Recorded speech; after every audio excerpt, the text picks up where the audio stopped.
Et pour analyser le deuxième jour de la visite du pape en terre congolaise, nous recevons Jean-Pierre Dozon, anthropologue à l'école des hautes études en sciences sociales et spécialiste des religions. Bonsoir et merci d'être avec nous. Bonsoir. Tous réconciliés dans le Christ, c'est la devise du voyage de François en RDC. L'homélie qu'il a prononcée ce matin à Kinshasa est-elle en mesure d'apaiser la situation sécuritaire dans le pays? Écoutez, c'est une guerre qui dure depuis 20 ans, 25 ans, c'est une guerre inexpugnable, avec bien sûr des intérêts économiques énormes, bien sûr le Rwanda à côté, l'Ouganda, etc. Donc l'ONU est sur place depuis de nombreuses années et l'ONU ne peut rien. Donc si vous voulez que le pape soit là et qu'il prône la paix, qui demande la réconciliation, et bienvenue, c'est très bienvenu. Mais la paix, ça va être très difficile. C'est une région complètement où la guerre est endémique, si vous voulez, installée là depuis très longtemps. Ces dernières heures, le cardinal de Kinshasa, l'archevêque de Kinshasa, le cardinal Fridolin Ambongo, déplorait justement le fait que la RDC ne figurait pas forcément en bonne place dans l'agenda de la communauté internationale. Absolument. La venue du pape peut-elle modifier les choses? Oui, ça peut être. Parce qu'en effet, on parle de beaucoup de conflits dans le monde. Évidemment, il y en a un dont on parle chaque jour en Ukraine, et à juste titre. Mais c'est vrai que cette guerre au Congo, qui a fait des dizaines de milliers, peut-être sans doute plus, de morts depuis 20 ans ou 25 ans, on en parle guerre. Et ce qui est étonnant, c'est que les Nations Unies sont sur place et que d'une certaine façon, c'est un échec.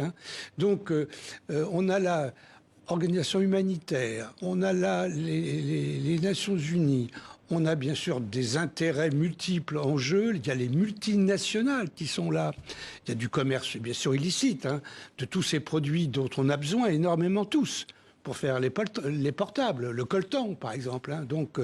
Et donc il y a des enjeux énormes. C'est un pays monde, cette République démocratique du Congo, parce que c'est un pays, si vous voulez, où il y a de telles ressources dans son sous-sol que beaucoup de gens sont là, mais pas au chevet pour réconcilier, mais pour extraire. C'est la prédation, si vous voulez, en permanence. C'est la prédation. Le pape a rencontré tout à l'heure des victimes du conflit, mais il n'ira pas dans l'Est, notamment dans la ville de Goma, pour des raisons de sécurité. Cette visite en RDC risque-t-elle d'être incomplète pour le pape? Non, je ne pense pas, parce que, comme l'a dit ce monsieur, ça faisait plus de 30 ans qu'un pape n'était pas venu là-bas, donc il renouvelle. Et ce pape qui est un pape qui non seulement règle les problèmes en interne au sein de l'Église catholique, il entend aussi montrer que l'Église catholique est du bon côté des choses, non seulement du côté de la paix, mais du côté aussi de la démocratie. Ça, c'est très important, puisqu'il y a eu des choses qui ont été dites à l'occasion. Notamment au sujet des prochaines élections. Voilà. La RDC, plus important pays catholique en Afrique, compte en son sein de nombreuses paroisses, notamment évangéliques et pentecôtistes. Le voyage du pape est-il également destiné à concurrencer ces autres paroisses? Oui, aussi.